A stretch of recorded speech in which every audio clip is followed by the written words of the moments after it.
bem-vindos ao terceiro meeting dos enfermeiros da Secção Regional do Sul da Ordem dos Enfermeiros. Enfermagem para uma nova era, oportunidades e desafios. Cumprimento o excelentíssimo Sr. Presidente do Conselho Diretivo da Secção Regional do Sul e, na sua pessoa, as comissões organizadora e científica deste evento.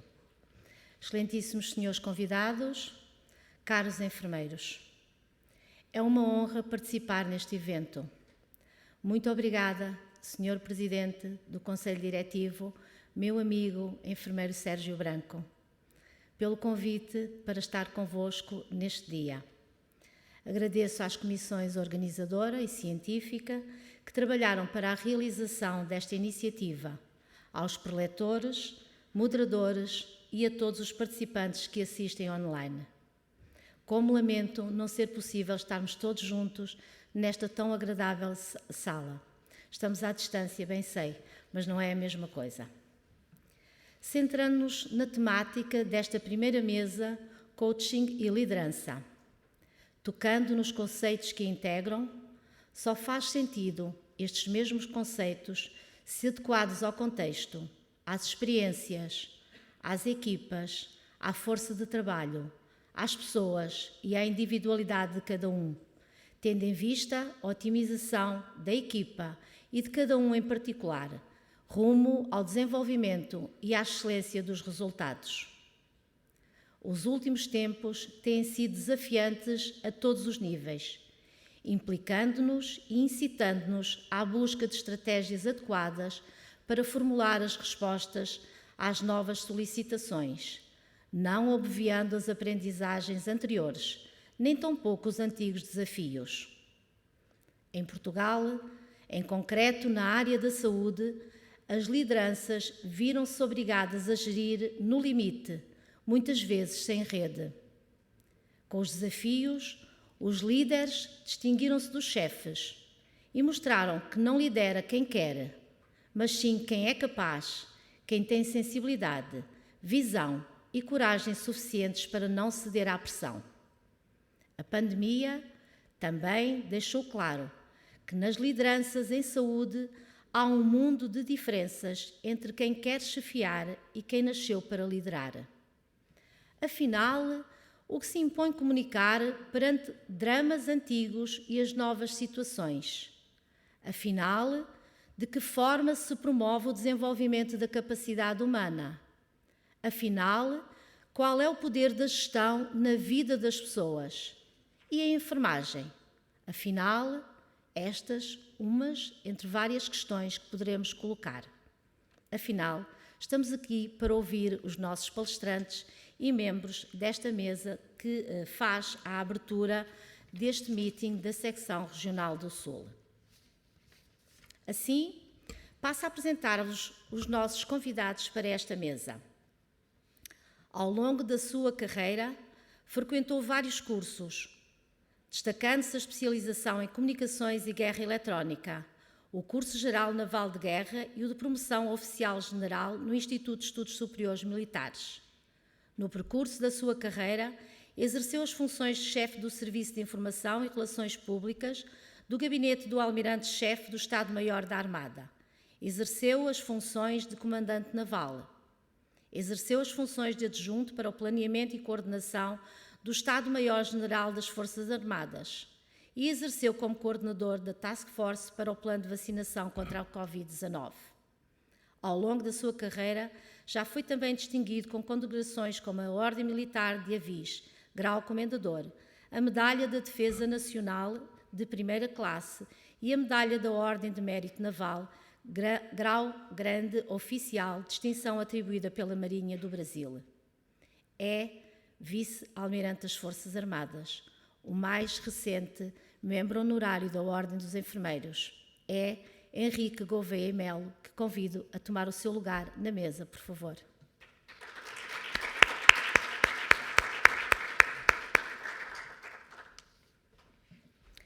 Licenciado em Sociologia, com formação avançada para executivos, coach certificada e acreditada pela Federação Internacional de Coach, com experiência no desenvolvimento de projetos de coaching em contexto organizacional e life coaching. É diretora dos Recursos Humanos da Ordem dos Enfermeiros. É Isabel Rodrigues. Por favor.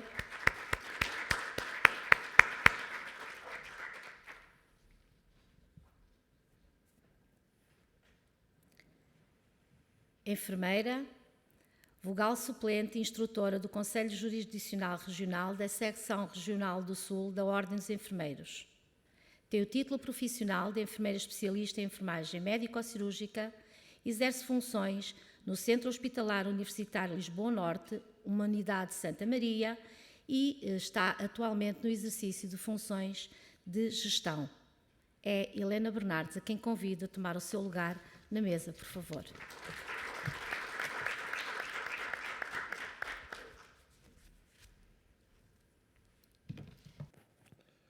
Bom dia, muito obrigado por este convite, que muito me honra. Eu vou tentar ser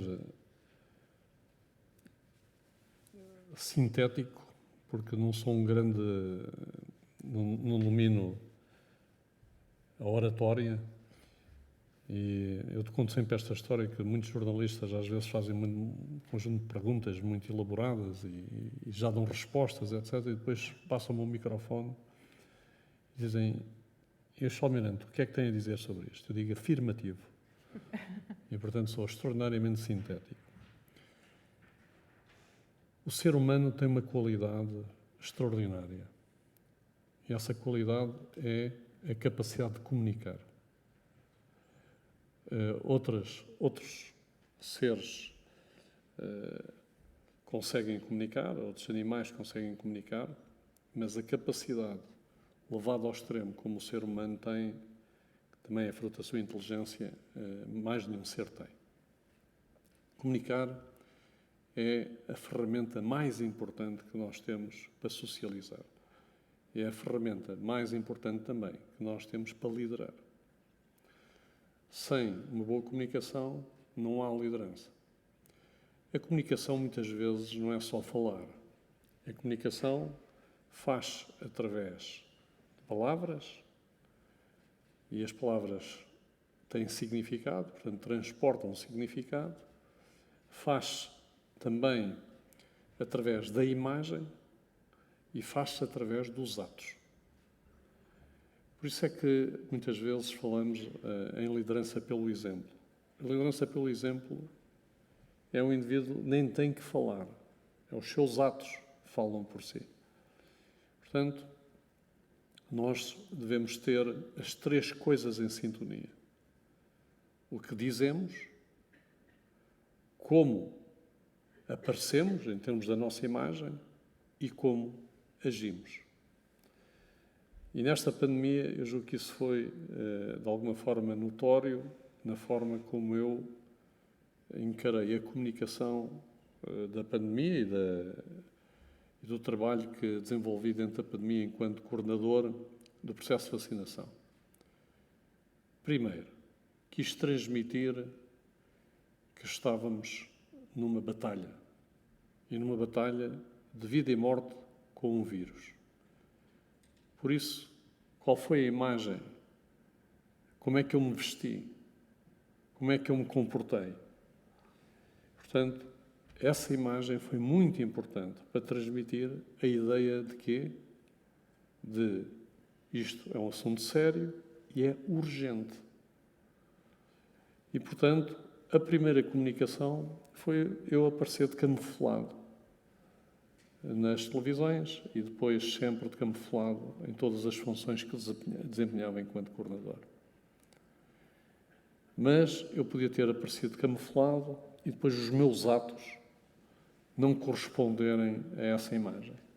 Isso teria destruído imediatamente a comunicação. Os atos tiveram que corresponder à imagem. Eu tive que estar disposto a sacrificar-me, a fazer o que tivesse que ser feito para mostrar que estávamos mesmo em guerra, a começar de cima para baixo. E isso acaba por galvanizar as pessoas que trabalham no processo. E saber galvanizar as pessoas que trabalham no processo é essencial. Porquê? Porque o ser humano, sendo um ser muito inteligente, tem desempenhos completamente diferentes. Se o cérebro dele e se acredita realmente no que está a fazer, ou se está a fazer porque é obrigado, ou porque... mas não tem o coração, não tem a alma, como nós chamamos, na função.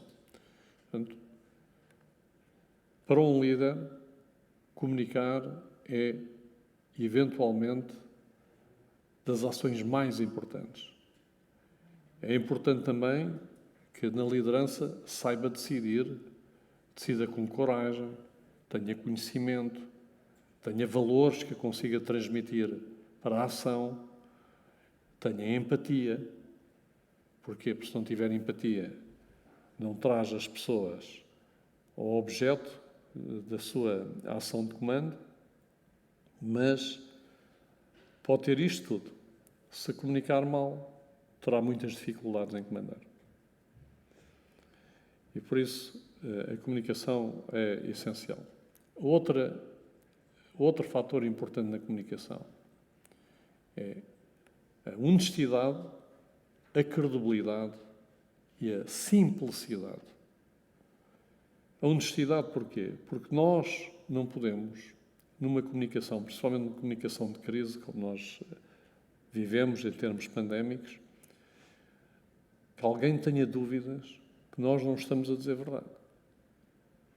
Porque isso cria uma instabilidade tão grande na audiência, seja ela a interna, seja a externa, que desestrutura o processo todo e combate um processo que tem que ser urgente e massivo e, portanto, era um processo super complexo. Outro fator da comunicação é a simplicidade. Nós temos, muitas vezes, o comunicador tem a tendência de se mostrar erudito, ou preocupação de ser erudito. Bem, se eu for muito erudito, comunico com 20% da população, mas não comunico com 80% ou 85% da população, quer tirando as crianças mais pequenas, que é o que temos que comunicar. Portanto, a falsa erudição é um exercício de vaidade. Nós, na comunicação, temos que ser diretos, simples, para sermos eficazes. Exemplo. Eu deparei-me com uma situação em que as pessoas que estavam naquela situação, face à confusão do dia, porque aqueles já eram um conjunto de dias seguidos, face ao desgaste, etc., começaram a ter aquele sentimento que é muito humano, mas que nós devemos combater enquanto organizadores e enquanto gestores, que é pena de si próprio. E a pena de si próprio é um sentimento destrutivo da nossa capacidade.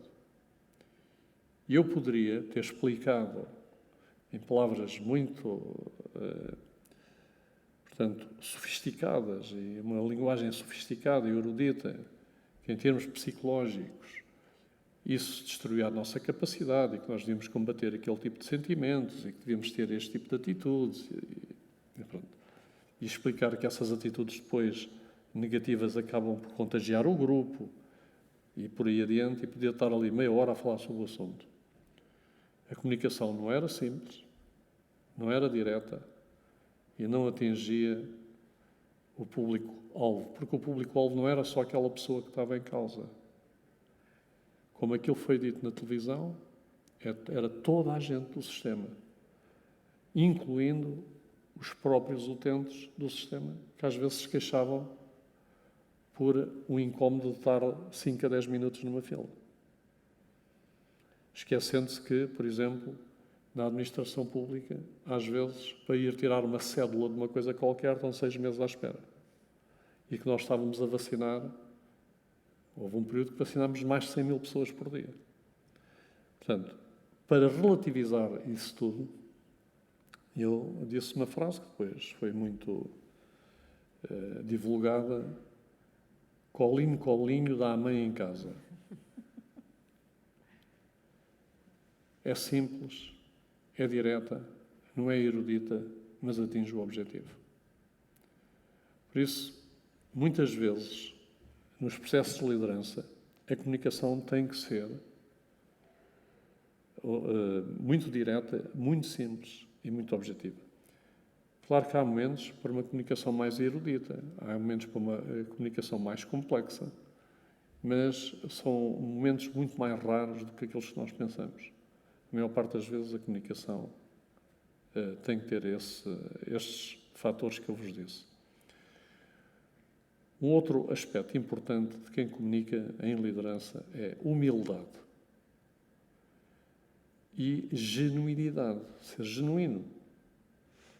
Porque é tal coisa que há bocado também a mensagem parece falsa, se a pessoa também não for genuína, o emissor parece falso. E mesmo que a mensagem seja verdadeira, se o emissor parecer falso, a mensagem é falsa, para quem a percebe. Portanto, as duas coisas têm que estar... Eu dou-vos um exemplo. Eu tenho aqui este ar de militar, de ser a fama de ser duro, não é? Etc. Destas coisas todas. Eu podia criar um estereótipo de dureza, não é? De infabilidade. E esse estereótipo ia-me perseguir no processo de comunicação, porque bastava que falhasse qualquer coisa no processo, que imediatamente toda a imagem que tinha sido construída ia começar a ser corroída, tipo ferrugem em metal, não é? E a certa altura o metal estava todo ferrugento. Por isso, tive, e porque sou assim, de forma genuína, quando me emociono, não tenho que me esconder porque tenho uma farda e tenho medo de que pensem que eu sou um lamechas. Não tem nada a ver com isso. Tem a ver é que nós, sendo genuínos, e expondo-nos também às situações, as pessoas percebem-nos como verdadeiros e as nossas mensagens depois também passam de forma mais simples, com mensagens verdadeiras. E, portanto, a comunicação é uma ciência. Há muitos livros e muitos manuais sobre comunicação, mas também é uma arte. A diferença entre a ciência e a arte, eu costumo dizer isto. Eu tenho oficiais que saem da escola naval, super preparados, vão para o navio e, se nós não temos cuidado, espetam o navio no primeiro cais. Porque falta-nos qualquer coisa, que é a experiência. Portanto, a ciência, quando depois é conjugada com a experiência, permite que o ser que a pratica, que pratica o ato de liderança, tem, de alguma forma, uma capacidade extra para além da ciência, que é a arte. Tem a ver com conhecimento, verdadeiro conhecimento ou com sabedoria. Isto também é importante na comunicação. Porquê? Porque nenhum líder se faz, a não ser raríssimas exceções, mas mesmo essas raríssimas exceções vieram provar que não eram exceções, porque parecia que aquilo era bom e depois foi mal, não é? Nenhum líder se faz sem experiência. É difícil, eu às vezes vejo situações em que se põe um jovem de 20 e poucos anos a liderar processos super complexos. Ou o indivíduo é genial, e esteve ligado a uma tomada elétrica chamada experiência, a carregar, ou com 20 e tal anos não consegue ter a experiência, nem consegue filtrar a situação em que está envolvido. E claro que pode ser muito competente, pode ter 10 doutoramentos, pode ser muito competente, mas depois, na realidade, falta-lhe aquela componente da arte, que vem da sabedoria, da ciência aplicada. Porque nós, quando aplicamos a ciência, falhamos muitas vezes, acertamos também algumas, e é desse confronto do que falhamos e do que acertamos. E quando estamos a falar de seres humanos, as ciências, a maior parte das vezes, comportamentais também falham. Porquê? Porque o ser humano é mesmo um ser muito complexo. Não é fácil de explicar o ser humano por meia dúzia de regras ou por meia dúzia de equações matemáticas. Portanto, depois deixamos para conversas se tiverem interesse, mas para vos dizer que a liderança, como foi dito, é um ato de coragem, é um ato de sabedoria, é preciso ter visão, tem valores, mas essencialmente é um ato de comunicação. Sem uma boa comunicação não há líderes, podem ter certeza absoluta. E essa comunicação faz através de palavras que têm significado. Portanto, não é ser palavroso, é palavras que têm significado, de atos que também carregam significado e de uma imagem que seja coerente com estas duas coisas. Muito obrigado. Muito bom dia a todos. Muito obrigada pelo convite à Secção Regional Sul. E não posso deixar também de agradecer aos enfermeiros, dado que estou aqui na qualidade de não ser enfermeira, mas de ter o privilégio de trabalhar com enfermeiros. Eu vou começar, portanto, tenho tanta coisa para vos dizer sobre o desenvolvimento de pessoas, sobre o desenvolvimento da capacidade humana, que foi o desafio que me foi proposto. O desenvolvimento de pessoas começa desde o início, portanto, nós falamos do desenvolvimento de pessoas desde que somos crianças e desde que temos, e se tivermos filhos, portanto, é um tema que nos acompanha durante toda a nossa vida. Obviamente que ele não tem um início e não tem um fim, por isso mesmo. Eu trouxe uma definição do que é o processo de desenvolvimento de pessoas, porque ele, de facto, enquadra várias dimensões e não pode ser visto numa única perspectiva, como é óbvio.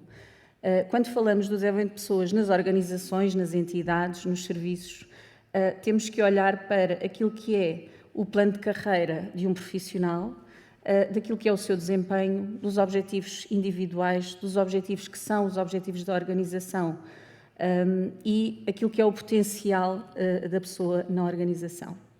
No entanto, e isto enquanto responsável de recursos humanos, também é importante ressalvar, e tenho esta oportunidade aqui convosco, de termos esta percepção de que o desenvolvimento de pessoas não parte só do processo em si, que é definido com certeza por um departamento de recursos humanos, por uma direção de recursos humanos.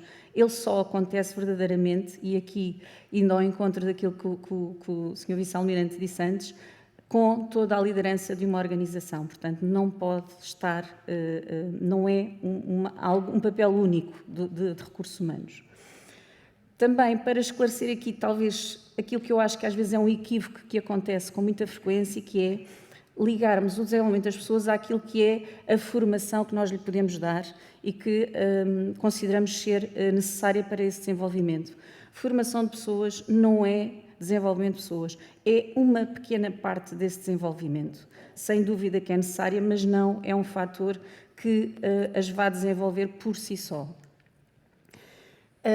O desenvolvimento de pessoas, ao contrário da formação, a formação está direcionada para um momento presente, para necessidades identificadas num determinado momento e pretende, efetivamente, colmatar essas necessidades. O desenvolvimento de pessoas é uma visão de futuro, de estratégia, para acompanhar aquilo que são as características individuais de cada um, aquilo que também falou há pouco o Sr. Vice-Almirante, a individualidade dos recursos humanos tem que estar sempre presente quando nós pensamos no seu desenvolvimento.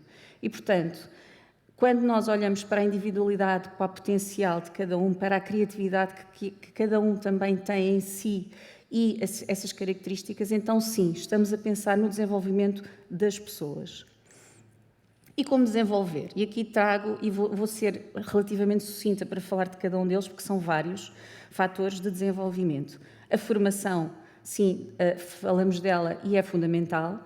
No entanto, também penso que os 2 últimos anos também nos trouxeram muitos insights novos sobre aquilo que é a formação e como é que nós podemos formar as pessoas num contexto completamente diferente, que foi aquilo que a pandemia também nos trouxe, mas a formação também tem que ser de transformação. Portanto, não é formação, mas temos que juntar-lhe o transformar. Portanto, nós queremos formar para transformar as pessoas.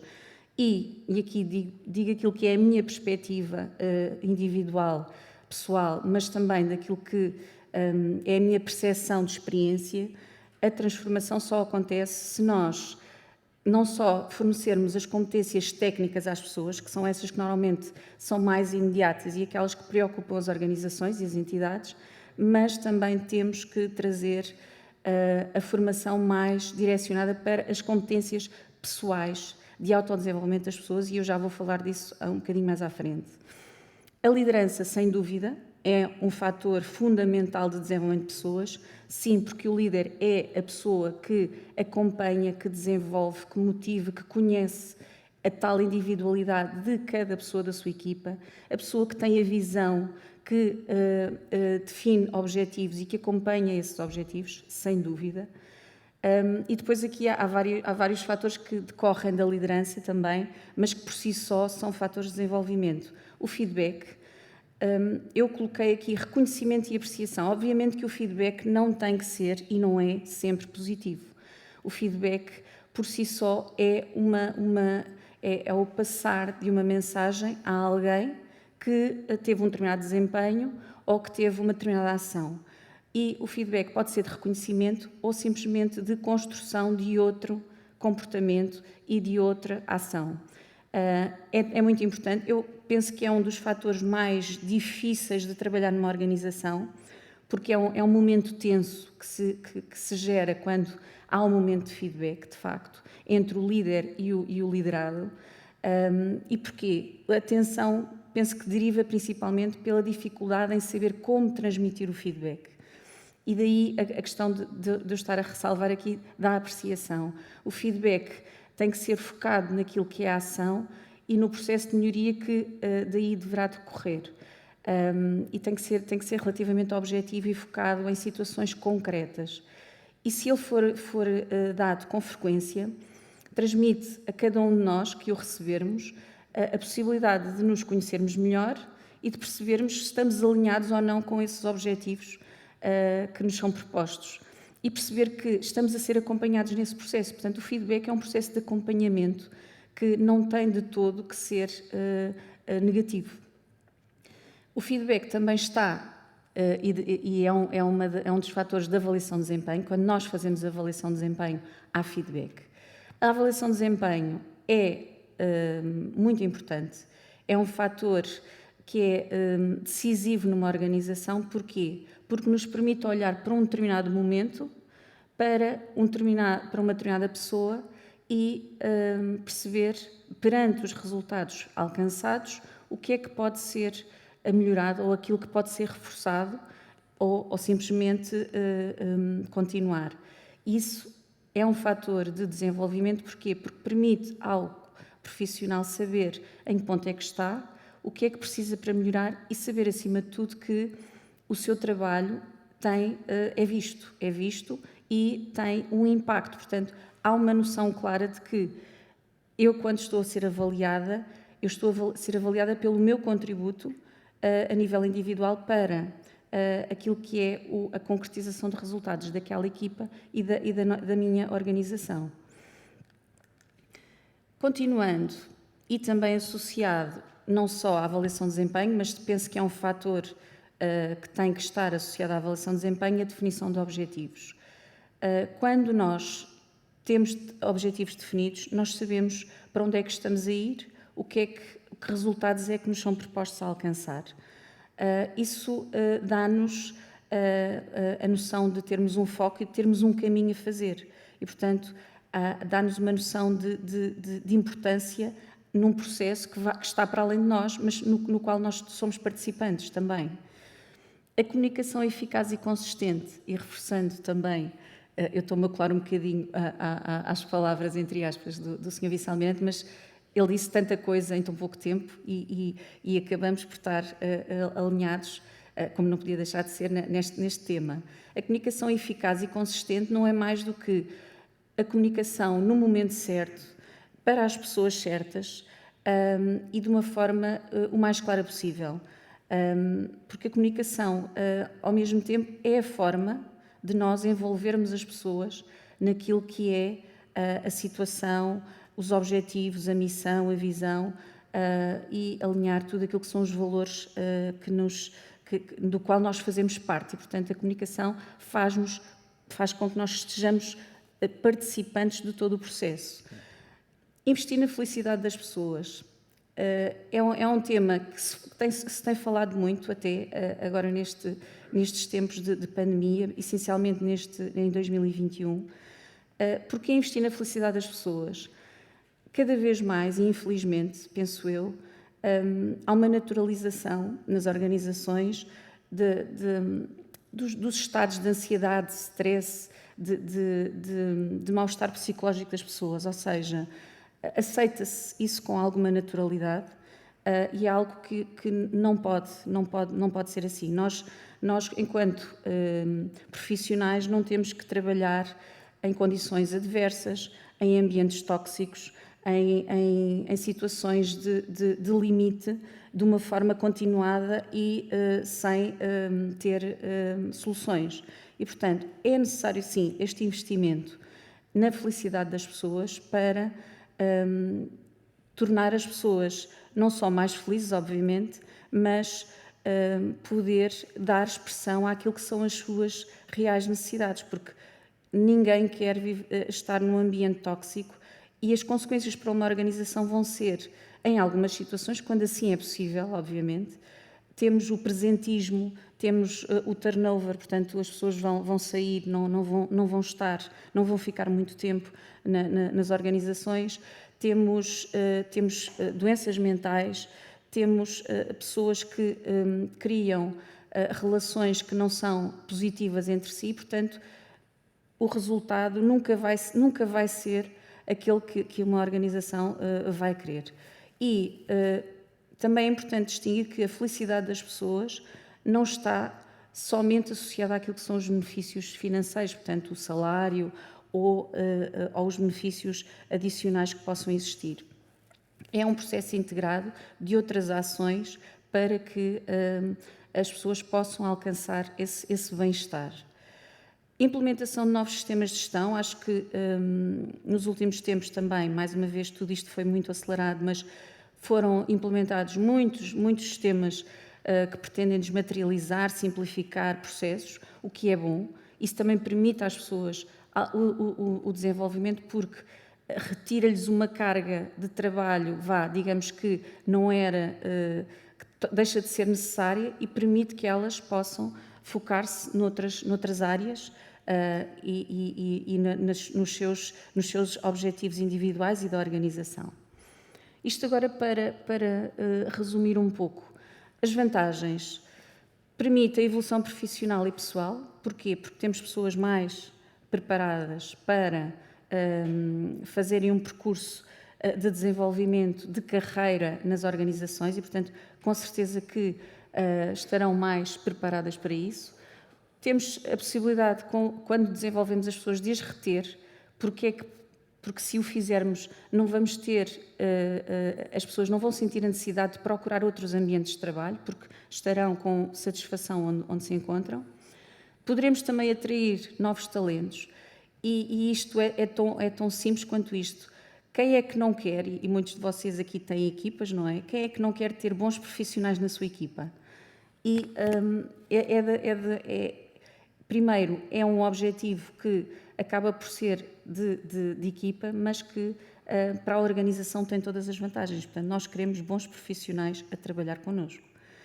O reforço da cultura de aprendizagem. Se nós investirmos no desenvolvimento de pessoas, nós vamos também criar essa vontade por parte das pessoas, porque eu penso que também, muitas vezes, as organizações têm dificuldade em ter o interesse e a adesão das pessoas em determinadas iniciativas. Isto é uma realidade de quem, por exemplo, está nos recursos humanos, porque não conseguimos captar, muitas vezes, a atenção e o interesse das pessoas.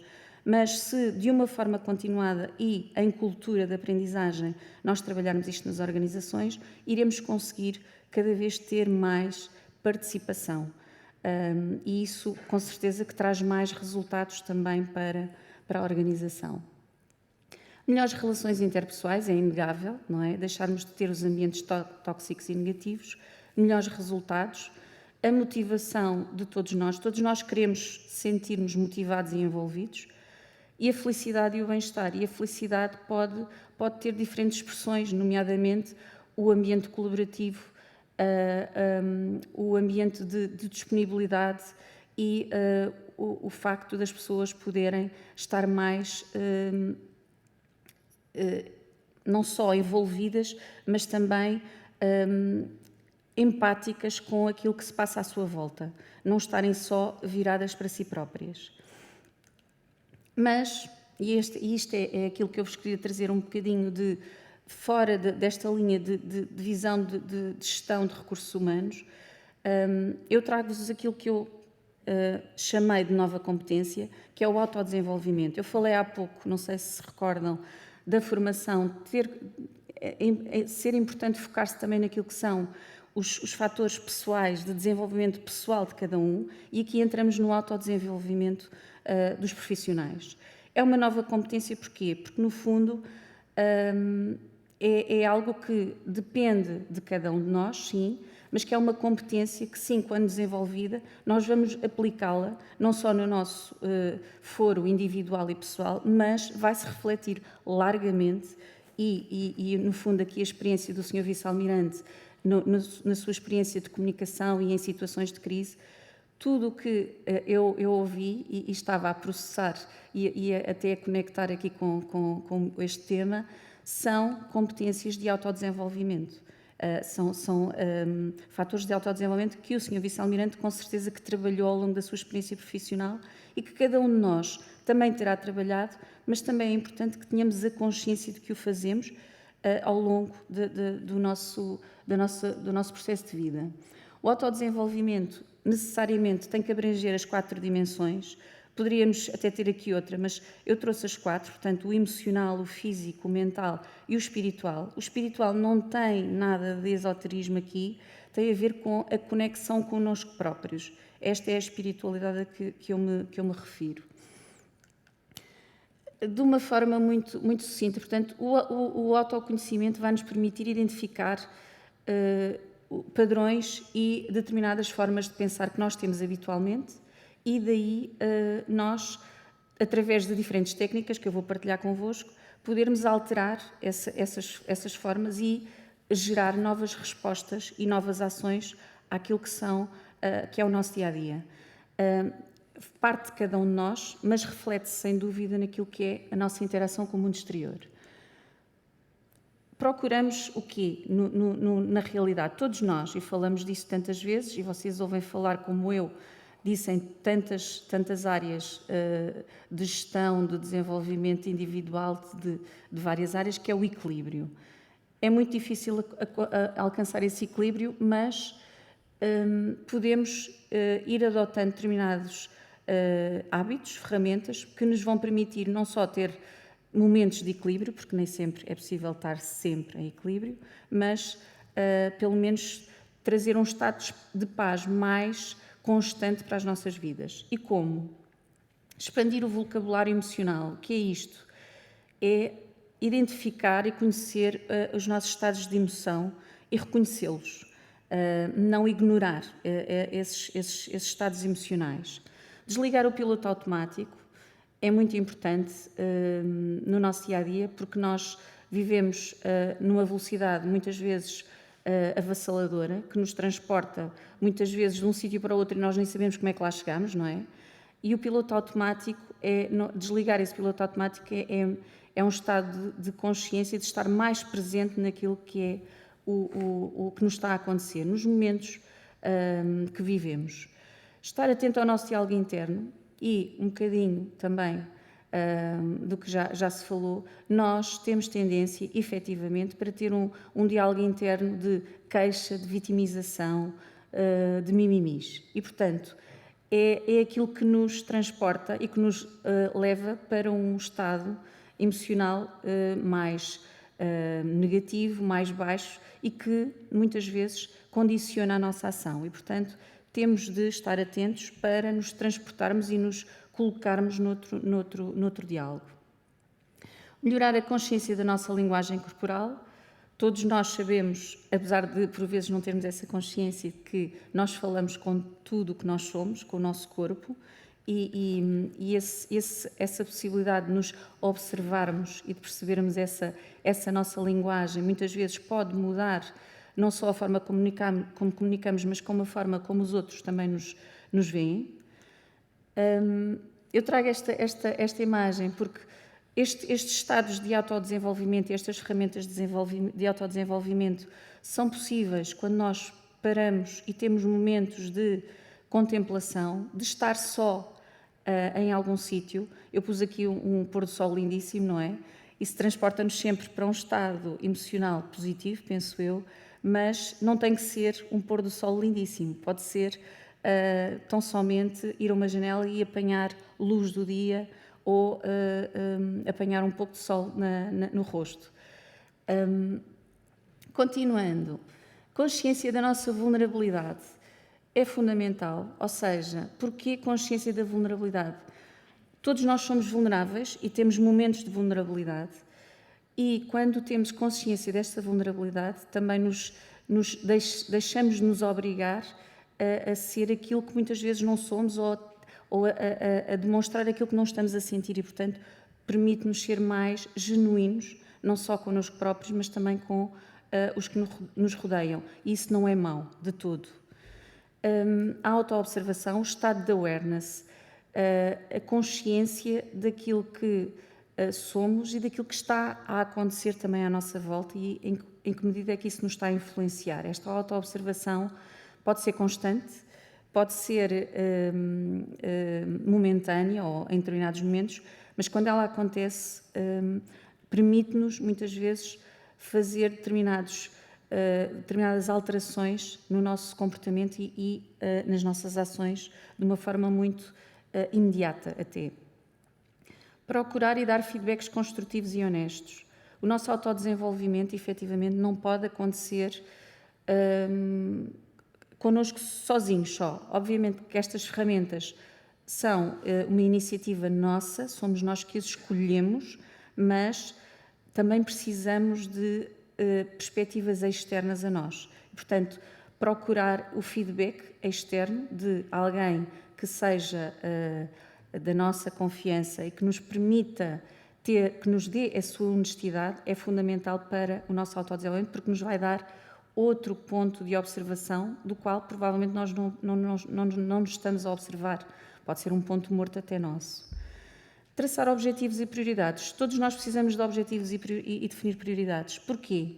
Porque nos permite manter o foco e muitas vezes é isso que nos falta.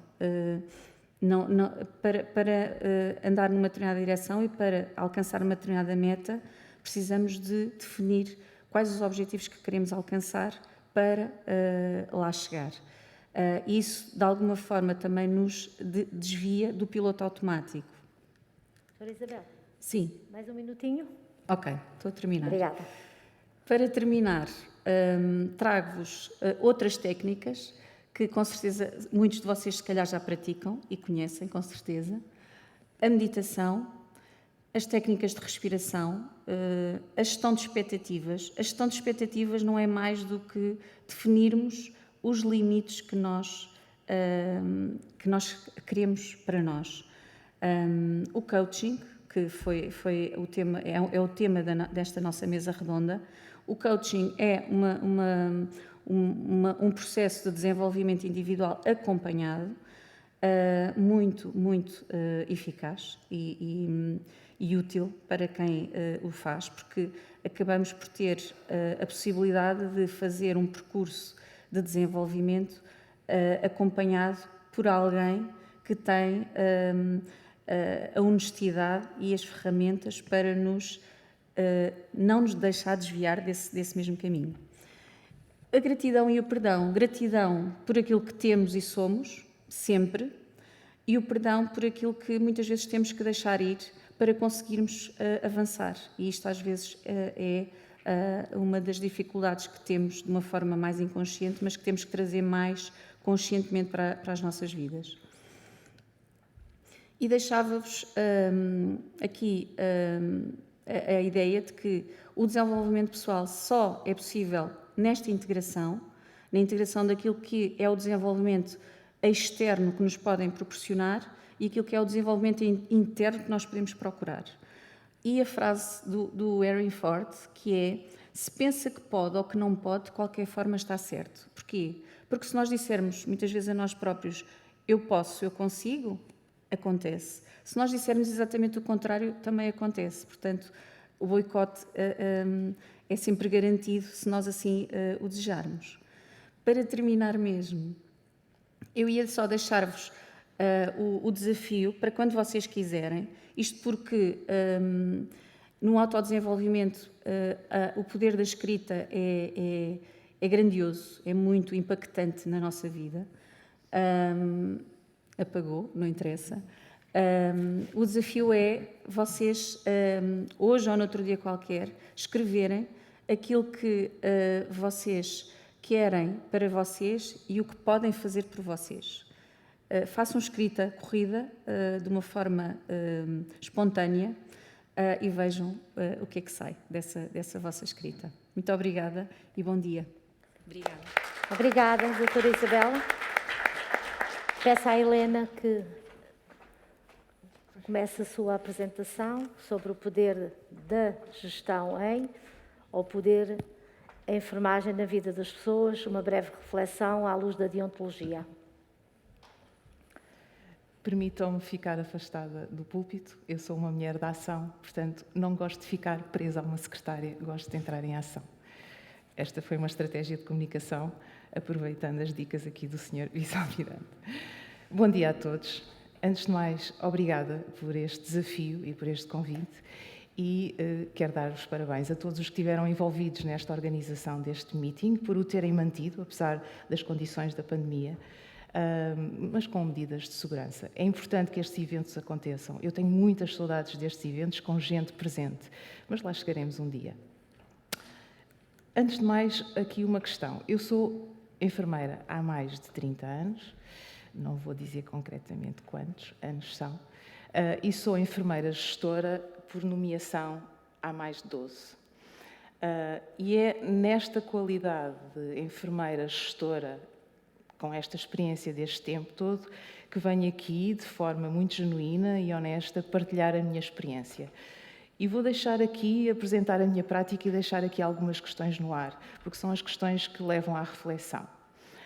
Por defeito, e porque eu trabalho num grande centro hospitalar, e porque fui gestora em 2 serviços distintos, nos primeiros 8 anos no Serviço de Doenças Infecciosas e nos últimos quase 5 anos, 4 anos, num serviço cirúrgico de grande dimensão, os meus exemplos e a partilha que trago aqui é muito centrada na gestão de cuidados hospitalares. Perdoem-me os restantes, mas penso que dá para extrapolar e pensarmos nestas questões impactantes do poder da gestão. Quando me fizeram este convite e eu li o tema, pensei, isto é um tema que dá para um congresso inteiro, não para 15 minutos nem para 20 minutos. Primeiro porque é um tema que me apaixona, depois porque é um tema controverso na atualidade. Poder, enfermeiros, gestão. Primeiro, o poder, se vocês forem ler o significado da palavra poder, está associado a realizar, à ação, à autoridade, tomar decisão, deliberar. Os processos que levam à tomada de decisão de qualquer pessoa, seja ela enfermeiro, gestor ou pessoa comum, são vários. Processos cognitivos, competências, informação, conhecimento, princípios, valores, códigos deontológicos, como algumas profissões têm, e influência do meio que nos rodeia. Sim, nós somos todos influenciáveis, não tenham dúvidas. Em menor ou maior grau, nós somos influenciáveis pelo ambiente e pelo contexto. Os enfermeiros têm poder ou não têm poder? Normalmente, na prática, no dia-a-dia, os enfermeiros passam a vida a dizer que não. Quem manda são os médicos. Quem manda é o chefe. Quem manda é o Conselho de Administração. O que é isto do poder dos enfermeiros? E tem impacto nas pessoas? Claro que tem, não sou eu que vos venho aqui dizer seja o que for de novo. A profissão de enfermagem, permitam-me, é das profissões mais fantásticas do mundo. Eu comecei, quando acabei o liceu, entrei para a engenharia, larguei a engenharia para ser enfermeira, porque era a enfermeira que eu queria ser. Porque não médica, não, eu quero fazer parte do processo todo de cuidar. Eu não quero salvar vidas, eu quero cuidar, eu quero estar com as pessoas. Isto, de facto, é a essência da profissão da enfermagem. Os enfermeiros estão, e está descrito, e há estudos feitos, estão ao longo do ciclo de vida das pessoas, das famílias, da comunidade, mas não é só no ciclo de vida, não é desde que nascem até que morrem. Os enfermeiros estão mais do que isso. Os enfermeiros estão antes da concepção. Os enfermeiros estão depois da morte a tratar do corpo. Os enfermeiros estão 24 horas com os doentes, com os utentes, despistam complicações, intervêm para evitar impacto negativo de alguma situação mais crítica, reabilitam, readaptam, fazem controle sintomático, fazem paliação, promovem a qualidade de vida, promovem a felicidade. Portanto, isto é um impacto tremendo na vida das pessoas. Estão na doença, estão na saúde, e quando os enfermeiros conseguem ter um desempenho de excelência, que é isso que é promovido no seu enquadramento jurídico e legal, os enfermeiros não são esquecidos. Isso é evidenciado nos estudos e é evidenciado pelo testemunho de quem passou pelas mãos dos enfermeiros. Então, os enfermeiros têm um poder enorme. Porquê que os enfermeiros dizem que não têm poder, que não têm autoridade? Porque, se calhar, não a assumem. Então, e os enfermeiros gestores? E a gestão? E porquê que não está aqui os enfermeiros chefes? Bem, agora vocês respondem, porque na lei, no enquadramento legal, os enfermeiros chefes desapareceram, agora são enfermeiros gestores. E eu gosto de pensar nisto com um aspecto muito positivo, e de facto é, porque gestão significa... Bem, primeiro não gosto muito do termo chefia, para mim tem uma conotação menos positiva, mas gestão no sentido de modernização de quem lidera. Gestão no sentido de competência na área e liderança. E então, e os enfermeiros gestores têm ou não têm poder? Se os enfermeiros na prática, e eu não conheço, poderá haver, eu não conheço nenhum enfermeiro gestor que não tenha passado pela prática. E se enquanto enfermeiro dos cuidados diretos aos doentes foi fantástico, foi tão aplaudido, porque é que chega à gestão e de repente há tanta consternação, há tanta crítica? Será que o enfermeiro gestor não tem poder? Alguns enfermeiros gestores, de facto, são um bocadinho como os enfermeiros dos cuidados. Quem manda é o diretor de serviço, quem manda é a direção de enfermagem, quem manda é o conselho de administração. Mas quem está no terreno é o enfermeiro gestor, efetivamente. E, de facto, o enfermeiro gestor tem toda uma série de competências e orientações e conteúdo jurídico que o obriga a planear, a organizar, a promover, a avaliar, a determinar. Tem responsabilidades, tem poder, tem impacto direto nos doentes. É um impacto também importante, porque tem um impacto direto em quem cuida. O enfermeiro gestor, de facto, é responsável por cuidar de quem cuida. E eu estava a pensar nisto e a desconstruir este tema em casa e a pensar o que é que eu vou lá dizer, o que é que eu vou tentar transmitir, porque há tanto a dizer que eu tenho que ser muito cirúrgica. Eu acho que estou a ganhar os defeitos de trabalhar numa cirurgia, mas de facto tenho que ser cirúrgica em 15 minutos. E só me vinha à cabeça esta senhora. E agora pensam, bem, mais uma enfermeira que vem falar de Florence Nightingale. Mas, de facto, pensem comigo. Foi uma enfermeira, uma mulher, que numa situação crítica reuniu toda a sua informação, conhecimentos, princípios e valores, tomou decisões, planeou, determinou, geriu, chefiou um grupo de mulheres, que na altura, eram mulheres, e melhorou os cuidados aos soldados feridos da Guerra da Crimeia, com um impacto tremendo. Salvou vidas, teve um impacto na história e teve um impacto enorme na profissão que é a enfermagem, que ainda hoje é falada. A minha apresentação está feita. Há poder na gestão. Descansem, não vou ficar pela Florence Nightingale. Então, o que é um enfermeiro gestor? Na carreira, em 2009, até 2009 havia a figura de enfermeiro-chefe, enquadrado na carreira. Em 2009 desapareceu completamente, nós passámos a ter uma carreira com 2 categorias e o enfermeiro-gestor, ou enfermeiro-chefe, era por nomeação. A nomeação sempre foi muito criticada. Eu sou enfermeira nomeada porque não tenho outra hipótese, enfermeira-gestora nomeada porque não tenho outra hipótese. Porque não entrei na primeira carreira enquanto enfermeira-chefe, o último concurso não me permitiu, estava numa fase que não era possível eu concorrer, portanto, só sendo nomeada. A carreira que entrou a seguir, em 2009, era só por nomeação, portanto, não há outra hipótese. Há quem discuta muito se a nomeação elege pessoas com capacidade íntegras ou não. Nós, enfermeiros, gestor nomeados, discutimos muito se o facto de a gestão ser de carreira se não promove uma estagnação. Ou seja, eu sou nomeada, tenho um conteúdo funcional igual ao enfermeiro de carreira. Eu sou nomeada, vou tentar agradar a quem me nomeou ou tenho que estar sempre a prestar provas de que o meu projeto é válido e que os resultados do meu projeto enquanto gestora são eficazes? Será que o enfermeiro de carreira, o facto de ter feito concurso, está encostado à sua carreira, não tem que prestar mais provas, não será mais estagnante do desenvolvimento das pessoas e dos serviços? É uma questão que eu deixo no ar. Para além de ser, agora na nova carreira de 2019, já ser considerado a figura de enfermeiro gestor, já é por concurso, este diploma legal enquadra toda uma série de conteúdo que determina as competências e as funções. E elas são, não vou aqui debitar todas, são na área do planeamento, da promoção, do controlo, da avaliação, tudo o que são cuidados de enfermagem. E, de facto, o enfermeiro gestor é responsável por todo o ambiente de cuidados de enfermagem, pelo seu controle, pelo seu planeamento, pela investigação, pela formação. Tem um poder enorme nas equipas que cuidam de pessoas.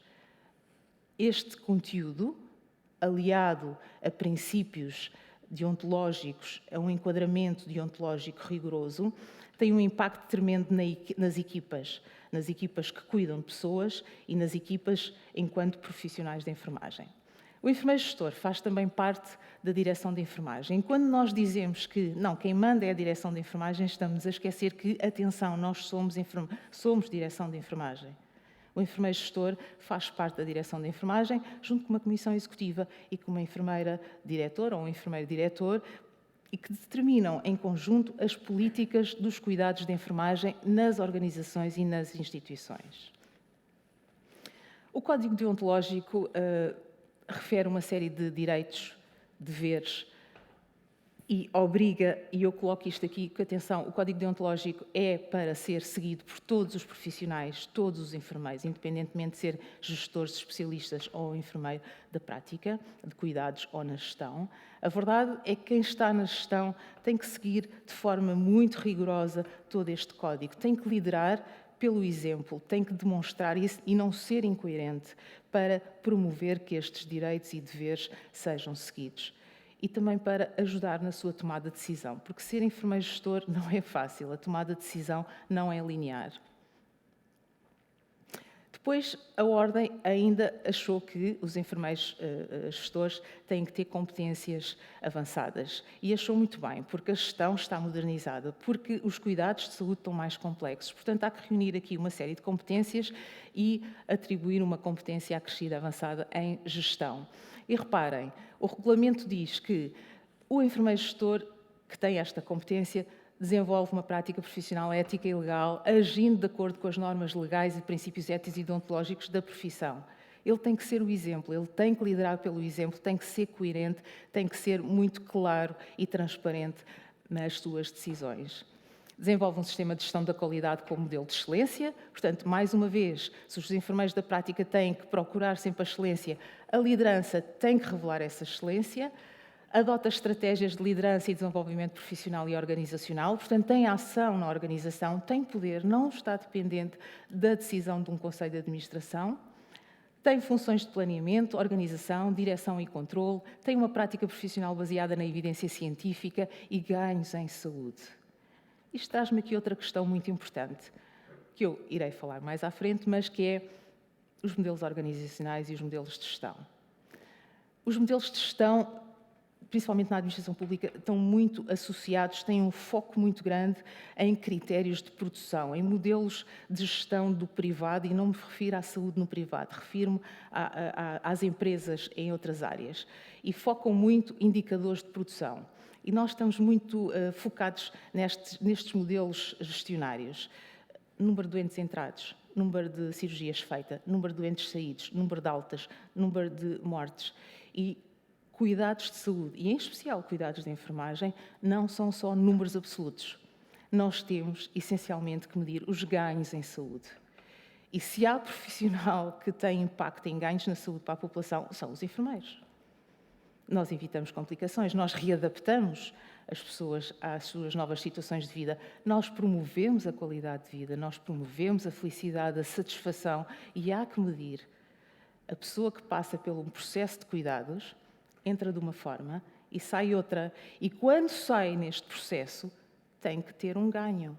Mais literacia, mais qualidade de vida. E isso tem que ser medido e tem que ter visibilidade. Essa é a missão dos profissionais de saúde, da enfermagem em especial, essa é a missão dos serviços de saúde. E são os enfermeiros gestores que têm que liderar muito este processo e começar nas instituições a mostrar que é possível medir ganhos em saúde. Mas isto é uma discussão que já não é nova e não sou eu que a trago aqui pela primeira vez. E vou tentar resumir e partilhar de forma muito humilde e honesta o que é o dia-a-dia de um enfermeiro gestor, baseado na minha experiência de 12 anos. Porquê?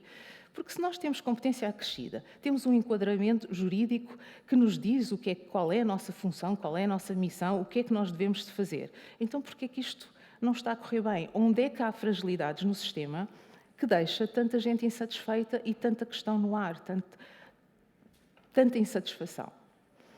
Quando estamos no início, nós temos duas áreas de intervenção. Nas nossas atividades diárias enquanto enfermeiros gestores, temos duas intervenções. Temos a gestão corrente e a gestão estratégica. A gestão corrente é aquilo que, no início do desempenho enquanto enfermeiros gestores, nós nos preocupamos muito. E permitam usar a analogia do comboio. A gestão corrente é aquelas atividades que nós fazemos e que permitem que o comboio ande, que o comboio pare nas estações certas, entrem passageiros e saiam passageiros, não descarrile, ande à velocidade certa, sem acidentes, que estejam todos satisfeitos dentro do comboio, que tenham todos ficado satisfeitos com a missão do comboio. Isto são as atividades que fazem parte da gestão corrente. E o nosso grande stress no início da gestão é isto, é que o comboio não descarrile, que pare e que deixe entrar as pessoas todas e que as pessoas saiam todas direitinhas e que nada corra mal. Depois, temos ainda a gestão estratégica. A gestão estratégica são uma série de atividades que nós fazemos que planeiam o crescimento do capital humano, planeiam o crescimento da profissão, avaliem as necessidades e a alteração de cuidados e os recursos todos necessários. Começando pela gestão corrente. A gestão corrente tem a ver com esta questão toda dos recursos materiais necessários, ou seja, todos os recursos são necessários para receber as pessoas, tratar delas, dar os melhores cuidados possíveis. E as pessoas são importantes, os recursos humanos são o mais importante, eu gosto de acreditar que sim, mas também precisamos de toda uma série de recursos estruturais e materiais farmacêuticos, clínicos, consumíveis, equipamentos, toda uma hotelaria.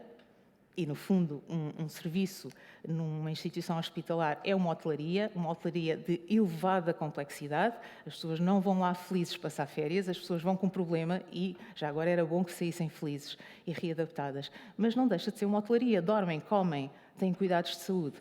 Portanto, há aqui uma série de gestão de recursos, de materiais e de estrutura que é importante que funcione. E está tudo à responsabilidade do enfermeiro gestor. E o enfermeiro gestor tem conhecimentos, porque faz formação avançada em gestão, dos mais diferenciados graus académicos, tem uma série de interfaces e computadores e programas informáticos para fazer esta gestão. Então, porquê é que não corre bem? Porque o enfermeiro-chefe não pode parar o comboio para ir fazer compras. E para escolher o melhor fornecedor. Nem sempre isto depende dele. Nós devemos avaliar as necessidades de materiais, a necessidade de recursos, e depois acionar o pedido de compra, o pedido de entrega de material, de acordo com as necessidades. Devemos analisar o fluxo de saída de materiais, os gastos, os consumos. Sim, porque a análise de consumos muitas vezes nos dá práticas, dá-nos informação sobre práticas, mas dependemos sempre da direção de topo, porque são eles que determinam o que é que se gasta, o que é que se compra. De outros serviços de apoio, gestão hoteleira, logística, serviço de instalações e equipamentos. E esses serviços nem sempre dão a resposta ideal, eficaz e eficiente, no momento certo, na altura certa. Mas está lá o enfermeiro-chefe, não se preocupem. Está lá e arranja sempre estratégias para arranjar material. Aliás, quando alguém diz no serviço não há isto, não há aquilo, a culpa é do enfermeiro-chefe. E, de facto, ele é o responsável por isto tudo. Ele tem que controlar isto tudo. Aqui, a fragilidade é que ele não está nos locais de decisão, ele não está nos serviços de apoio para sentir o pulso das necessidades e para perceber que nós não podemos deixar esgotar os aventais, nós não podemos deixar esgotar as seringas. E nós vivemos uma pandemia e sabemos todos muito recentemente o que é que isso foi, quando começámos a perceber que não havia equipamento de proteção individual e que os doentes estavam lá. O comboio está em andamento, nós temos que dar resposta. Nós não podemos dizer aos nossos doentes agora têm que sair porque esgotou as máscaras, esgotaram-se as seringas. As estruturas a mesma coisa, os serviços precisam sempre de manutenção, precisam de sempre ter condições de segurança e têm que ser controlados. Quem a controla? O enfermeiro-chefe. E lá está, aí temos nós que lidar com os serviços de apoio, porque o enfermeiro-chefe não é carpinteiro, não vai contratar um engenheiro. Não, tem que fazer sinalização destas questões todas e atuar para que hajam condições reunidas. Esta parte é a parte mais desafiante, que é a gestão dos recursos humanos. E aqui falamos sobre dotações. Existem documentos que que determinam como calcular o número de enfermeiros necessários, mas os enfermeiros não são só números, são necessários calcular em função das horas de cuidados, mas também é necessário perceber as capacidades e competências de cada enfermeiro e as equipas têm que estar equilibradas, as equipas têm que ter liderança, têm que ter líderes. O único líder não é o enfermeiro-chefe, tem que haver líderes para que o serviço continue a funcionar, mesmo na ausência do enfermeiro-chefe. Aliás, se o serviço não funcionar quando o enfermeiro-chefe não está presente, algo não está bem naquela liderança. Portanto, as equipas têm que estar equilibradas para funcionar. E o facto de nós termos escassez de enfermeiros no mercado, o facto de nós termos conselhos de administração que não contratam, o facto de nós não termos estratégias para reter profissionais, isto é bastante impactante na elaboração de horários e na dotação dos serviços. A elaboração de horários ainda tem um grande desafio. Trocas, pedidos de troca. Nós queremos agradar aos enfermeiros da prática que estão sobre a nossa responsabilidade. E, além disso, para além de enfermeiros, são pessoas, têm vida pessoal. E as minhas decisões enquanto chefe vão ter impacto na vida, na família daqueles enfermeiros. Portanto, os enfermeiros pedem trocas, pedem muitas trocas. Eu tenho-vos a dizer que tenho uma equipa que, em média, faz 400 a 500 pedidos de troca por mês.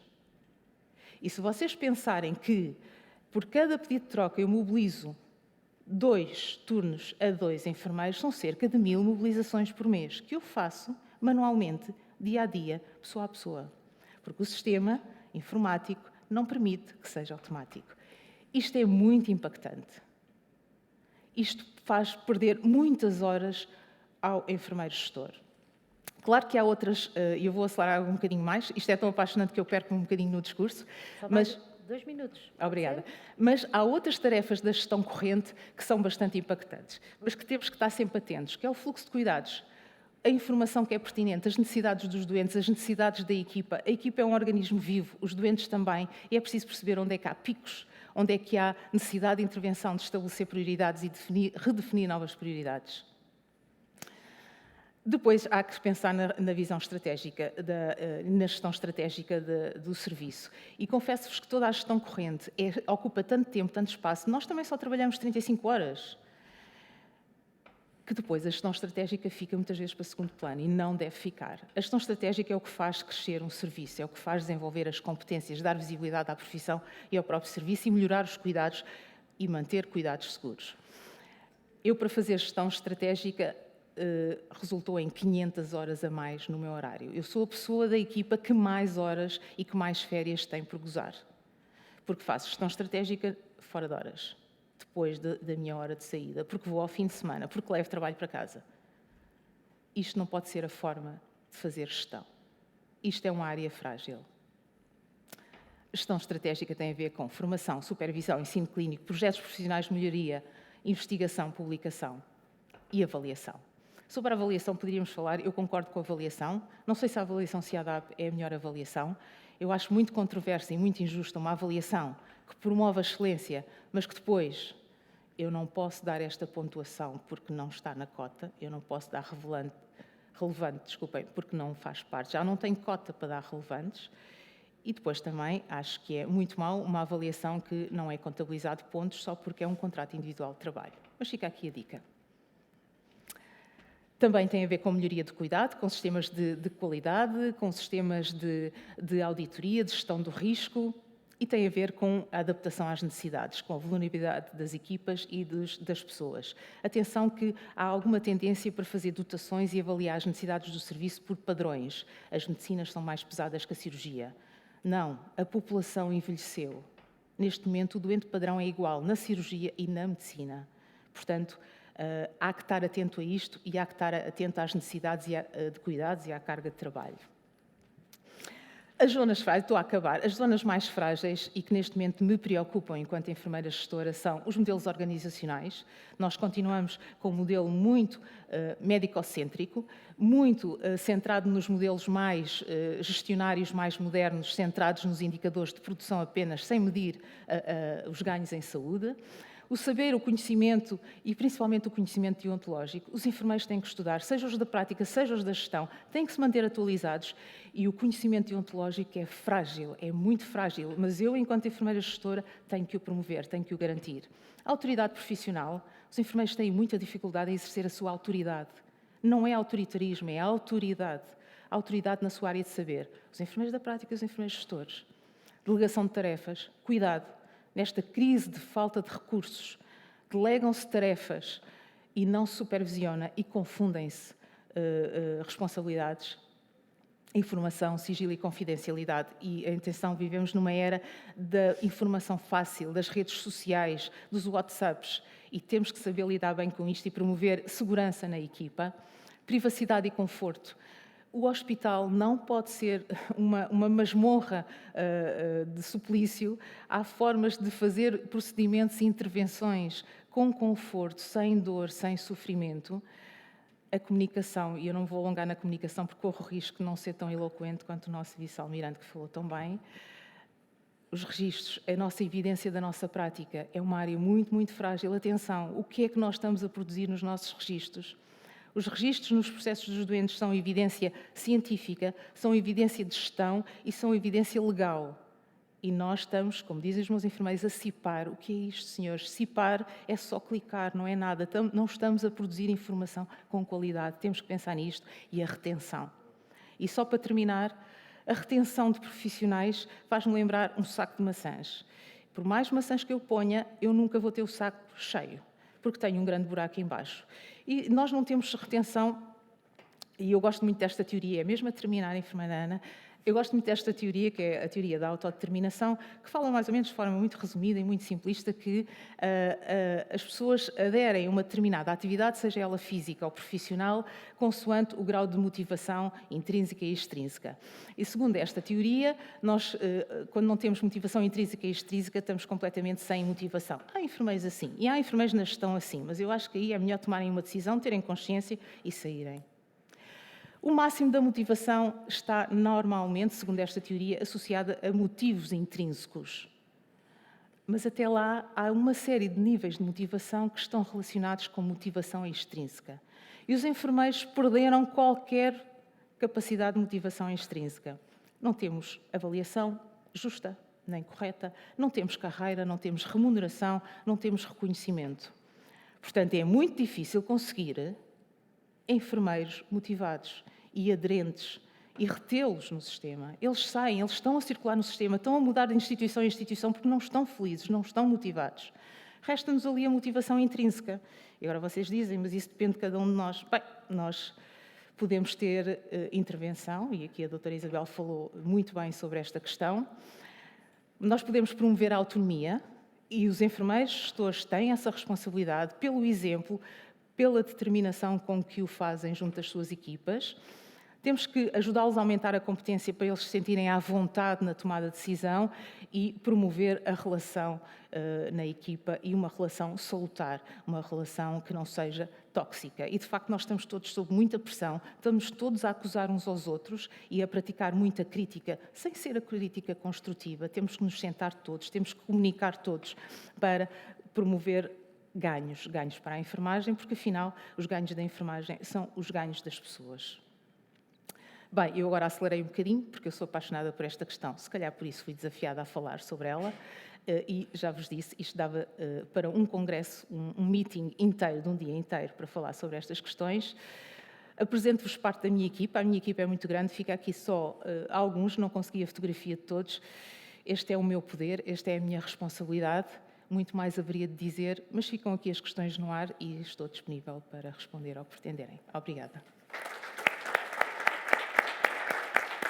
Muito obrigada, Helena. E começava pelo Sr. Vice-Almirante a colocar aqui duas questões, talvez pudéssemos aqui interligar. Uma delas tem a ver com, perante a responsabilidade estratégica de liderar uma equipa para garantir a vacinação das pessoas e, dessa forma, garantir a saúde das pessoas. O que é que mais o desafiou e o que é que mais o preocupou neste processo? O que é que mais temia que falhasse? Talvez começamos por essa. Qual era o grande receio? Essas perguntas são das mais difíceis de responder. A mim perguntaram-me, tipo síntese, qual é o segredo? Disse, x² mais y elevado a 3. É difícil, não é? O que é que eu mais temi? Eu acho que o que eu mais temi foi falhar. Não ter capacidade para levar o projeto até ao fim. Portanto, quando eu recebi a função, enfim, o processo tinha alguns problemas e era um processo ainda todo por descobrir. Não é? Nós estávamos a vacinar, na altura já não me lembro, 30 ou 40 mil pessoas por semana. E tínhamos que passar para ritmos de 600, 700 mil pessoas por semana, com a capacidade de organizar as pessoas para que as pessoas não fossem chamadas tipo uma manada e que depois ficassem à espera, tipo um corral, que fossem atendidas. Não é? E, portanto, as pessoas deviam ser tratadas de forma humanizada e o tempo das pessoas é importante. E o respeito pelo tempo das pessoas é a coisa mais importante que nós temos no sistema. Porque muitas vezes nós vemos uma fila num estabelecimento qualquer e estão lá 10 pessoas, 2 horas, significa que desperdiçámos 20 horas de trabalho, 20 horas de lazer, 20 horas, portanto, da vida das pessoas, não é? Portanto, a minha principal preocupação é, será que nós conseguimos organizar um processo em que tenha um fluxo de vacinas irregular, tenha uma capacidade distribuída pelo território nacional? As vacinas são complexas, porque têm condições de frio e de tempos de descongelamento. E, simultaneamente, consigo convocar pessoas em que, num ponto e numa determinada hora, se junta a vacina, a capacidade de vacinar e a pessoa para ser vacinada, isto sempre de forma organizada, durante uma data de dias seguidos, com cansaços, férias, o que fosse, e com uma quantidade muito elevada de pessoas em simultâneo espalhadas pelo território nacional. E, portanto, essa era a minha grande preocupação. Não tinha a ver só com as capacidades próprias que sabia que teria para liderar esta equipa e todo este processo, mas também com todos os outros fatores externos, que, na verdade, é uma grande preocupação dos líderes, que por tudo aquilo que nós fomos também ouvindo aqui e sabemos do dia-a-dia. Eu passava então para a doutora Isabel, para colocar uma questão que também nos chegou e que nos perguntaram, em sua opinião, quais são os fatores decisivos para que as organizações de saúde em Portugal possam ser magnéticas, tipo ímãs, para contratar e reter os enfermeiros? O que é que nos falta para conseguir isso? Bom, é uma mega pergunta também, não é? Na minha modesta opinião, porque é mesmo modesta, porque eu não estou na saúde, trabalho com profissionais de saúde de uma forma indireta, digamos assim, não no sistema, a minha resposta ia um bocadinho ao encontro daquilo que a enfermeira Helena estava a dizer. Portanto, a forma de nós retermos no sistema de saúde ou em qualquer organização tem que ser sempre através do reconhecimento e da capacidade de desenvolvermos esses mesmos profissionais. Sem reconhecimento e sem criarmos as condições de contexto de trabalho, não só pelos meios, mas também pelos fatores de motivação que lhes possamos proporcionar, nós não vamos conseguir reter nem no sistema de saúde, nem em qualquer organização. Porque as pessoas e também, tal como a enfermeira Helena dizia, vão sempre andar à procura desse sítio onde se vão sentir bem, porque se por um lado num sítio vão ganhar muito mais, não vão ter se calhar sistemas de avaliação ou de reconhecimento ou o ambiente de trabalho que desejam para si e que tem a ver com a sua individualidade. Se por um outro lado vão para outro sítio onde têm um bom ambiente de trabalho, não vão ter remuneração. Portanto, tem que haver aqui uma percepção também do sistema de saúde para alinhar, no fundo, o seu sistema com aquilo que é o contexto de uma organização de sucesso, qualquer ela seja. Portanto, tentar ir ao encontro destes pontos que eu falei, que eu referi, e conseguir, de alguma forma, abarcar pelo menos o maior número de fatores de desenvolvimento das pessoas. Ainda que isso seja, digamos, utópico por vezes. É assim, Helena? Surgiu uma pergunta para ti também, e tem diretamente a ver com esta questão, que é considerando a ausência de enfermeiros, e, entre aspas, disponíveis no mercado de contratação, em número suficiente para aquelas que nós sabemos que são as necessidades das organizações de saúde em Portugal, o que é que pode uma direção de enfermagem fazer para reter os enfermeiros? Estes aspectos que a doutora Isabel frisa são essenciais. Consegues acrescentar mais alguns que possam ser importantes? Sim, agradeço a questão colocada. Enquanto enfermeira gestora, antes da direção de enfermagem, no serviço, no local e na equipa que eu lidero, eu posso apenas promover, como eu estava a dizer, a tal motivação intrínseca, tentar promover condições para que essa motivação intrínseca surja. Promover o aumento de competências, a autonomia, a relação do grupo, a coesão, e isso poderá ser fatores que levem a uma motivação mais intrínseca e deixem as pessoas mais retidas naquele local, não é? Agora, enquanto direção de enfermagem, eu posso tomar uma posição, não é?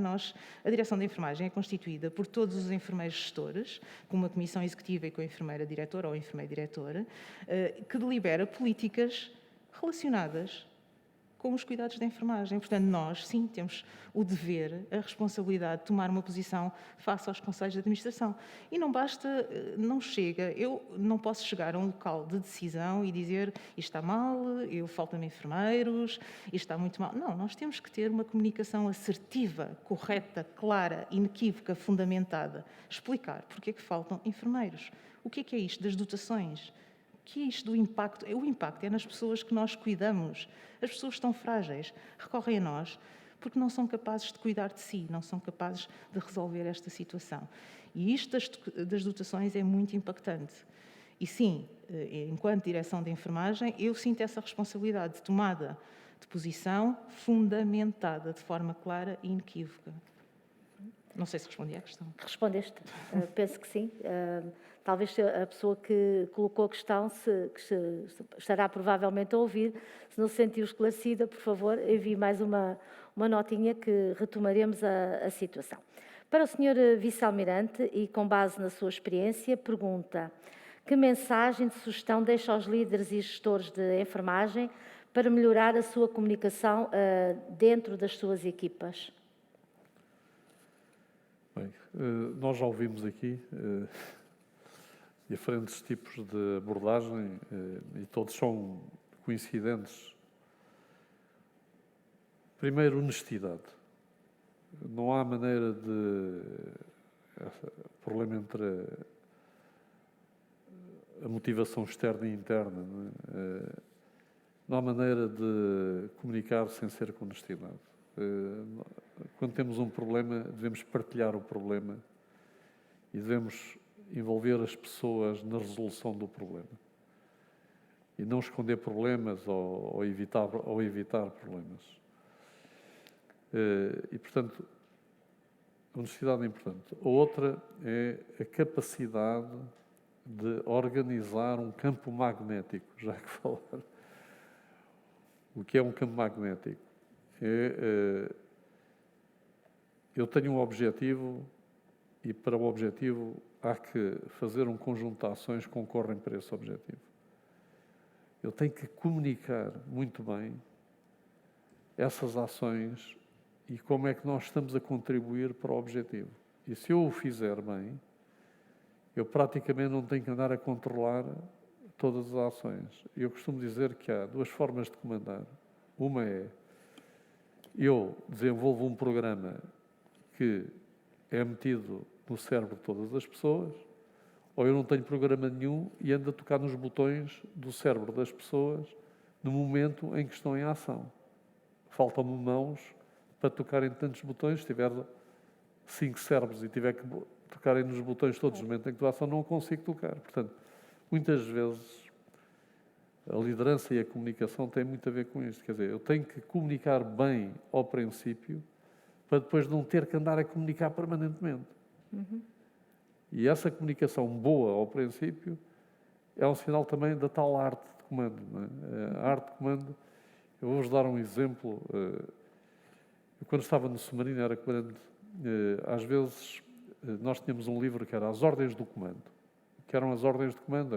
Nós íamos dormir e naquele período em que íamos dormir, queríamos que os nossos oficiais, que estavam a controlar o submarino, fizessem um conjunto de coisas. E havia uns indivíduos que escreviam logo as ordens, e faz isto, e faz aquilo. Eu depois, eu ria-me um bocado com aquilo, não é? Porque passei por oficial primeiro, antes de chegar a comandante. Quando cheguei a comandante, escrevia as coisas assim. Então, lê lá. Ele disse, já entendeste? Já, está tudo percebido. Então, o que é que tu vais fazer? E ficava a olhar para mim. Portanto, eu naturalmente não estava a conseguir transmitir. Portanto, a comunicação é essencial para que a equipa depois atue bem. E a equipe vencedora motiva-se. A equipe perdedora desmotiva-se. Podes. Já agora gostava só de acrescentar. Não tenho som? Tem? Gostava só de acrescentar que, efetivamente, os líderes precisam de tempo para pensar a enfermagem, para pensar a gestão e a liderança e para comunicar e estar próximo das pessoas. E isso também é outra questão, que eu não sei se ficou completamente clara, mas uma das condicionantes a uma liderança de sucesso atualmente e a uma gestão de sucesso é exatamente esta falta de tempo. Nós estamos tanto tempo a carregar nos tais botões e a administração pública em especial, e em especial na área da saúde, que é a área que eu posso falar, é tão burocrática, é tão complexa, não está fluida, que nós perdemos tanto tempo que não nos sobra tempo para aquilo que é importante, não é? E que o Sr. Vice-Almirante acabou de falar, não é? E sem dúvida que a comunicação é a chave de muitos problemas, de solução de muitos problemas, e da liderança também. Mas é preciso tempo para isto. Assim como os enfermeiros que estão nos cuidados, precisam ter tempo para pensar os cuidados, tempo para dar atenção às pessoas com quem estão a prestar cuidados. Nós precisamos de tempo para pensar a gestão e a liderança, e isso é muito importante. Comunicação numa equipa que, à partida, temos de conhecer bem, não é? Sim. Conhecer a individualidade de cada um, as capacidades, aquilo que é expectável. Para a doutora Isabel, e no sentido da promoção do desenvolvimento e também, digamos, do recrutamento individual de cada um dos elementos da equipa, o que é que... Numa situação como nós estamos a viver, da pandemia, como é que é possível recrutar, o que é possível fazer numa equipa no sentido de recrutarmos as capacidades de cada um, para ajudar a melhorar, digamos, a dar a volta por cima a uma situação destas complexa? Recrutar ou manter? Recrutar nas capacidades individuais, puxar mais pelo que são as tirar o melhor de cada equipa. De cada um. Eu penso que isso, numa situação como nós estamos a viver, é muito importante, mas é transversalmente importante a todos os momentos. Eu diria que o desafio é sempre maior quando estamos, lá está, em momentos, em situações de crise como vivemos atualmente, e como o Sr. Vice-Almirante já disse, a comunicação de crise ou as tomadas de decisão em momentos de crise são completamente, acho eu, diferentes daquilo que seria num contexto considerado normal. Como é que nós tiramos nestas situações o melhor das pessoas? Eu penso que é sempre um processo de... temos que pensar, quando estamos a gerir equipas, que o processo eu diria que é circular, ou seja, Nós não estamos, quando estamos a procurar tirar o melhor de uma pessoa, obviamente que estamos a fazê-lo a essa pessoa, mas é um processo integrado, ou seja, nós fazemos-lo com todos. Isto porque o processo de ir buscar o melhor de todos é comunicar de uma forma eficaz, procurar perceber aquilo que são as mais-valias que cada um pode trazer para a equipa e pô-las ao serviço dessa mesma equipa. E cada um de nós, profissionais, termos a percepção que a nossa diferença, o nosso elemento diferenciador é a nossa individualidade, ou seja, nós vamos todos contribuir para o resultado de uma forma diferente. E eu acho que é essa a forma de nós promovermos o trazer o melhor de cada um, é precisamente trazer aquilo que cada um pode dar a mais e que torna, que complementa tudo o resto. E, portanto, nós não temos que ser todos iguais, não temos que dar todos da mesma forma, mas é puxar precisamente por essa individualidade para nós termos a noção de que nós temos um contributo para a equipa que, ainda que seja diferente, vai acrescentar o valor e complementar aquilo que são os objetivos comuns. Sendo fundamental que cada elemento da equipa tenha o tal autoconhecimento também. Exato. Para saber o que é que pode ajudar, levar para a sua equipa. Muito rapidamente pedi à Helena que comentasse uma frase que frequentemente ouvimos, que a segurança é consequência natural da estabilidade da equipa. Sem dúvida. Uma equipa estável é uma equipa não só em número, porque nós somos mais do que um número, não é? Mas em competências, em capacidade de resposta, na retenção, na estabilidade, na felicidade que sente naquela equipa. Claro que sim, quanto mais estável tiver a equipa, quanto mais competências, quanto mais, agora só me ocorre a palavra em inglês, engagement, quanto mais envolvidos, estiverem, mais seguros são os cuidados, sem dúvida alguma. Não me ocorre comentar mais nada, porque para mim é muito óbvio. Também não havendo segurança se não houver verdadeiros líderes na equipa, verdadeiros líderes que... Sem dúvida. Também há alguma proteção que faz falta, não é? Sim. Esse sentimento de proteção de quem nos lidera. Sem dúvida alguma, e nós apostamos muito nos líderes, os líderes são importantes, os gestores são importantíssimos. Nós temos aqui um facto e um problema grave, agudo, crítico, que é, há poucos enfermeiros, e agora falando só de enfermeiros, há poucos enfermeiros e há muita oferta no mercado. Portanto, nós, nos serviços públicos, não conseguimos ser muito atrativos. O que é que a gente oferece? Só conseguimos oferecer uma boa liderança, um bom ambiente organizacional e promoção de competências.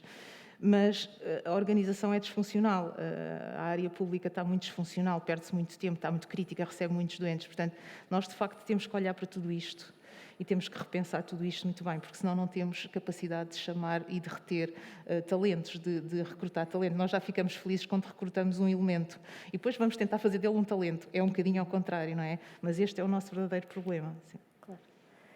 Não resisto, estamos mesmo em cima da hora, mas há aqui uma pergunta interessante e eu penso que esgoto todas as questões com esta última questão, que é dirigida a todos e que pedia que fossem cirúrgicos na resposta.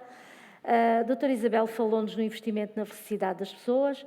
Gostava que cada um dos intervenientes nos pudessem falar de 2 estratégias, eu estou a saltar porque a pessoa dizia 2 ou mais, que utilizam para promover a felicidade das pessoas que lideram.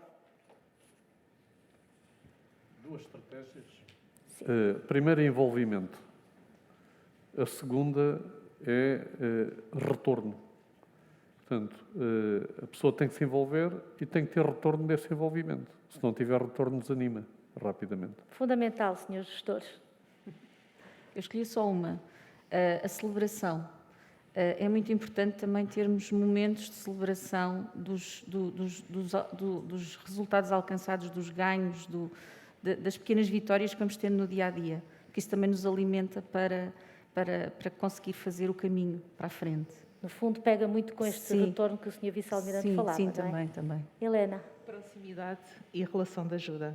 Estar próximo daqueles por quem eu sou responsável, ouvi-los, fazer uma escuta ativa e ter uma relação com eles que seja facilitadora da excelência. Fazê-los sentir que o líder também faz parte da equipa, não é alguém que está fora dessa equipa.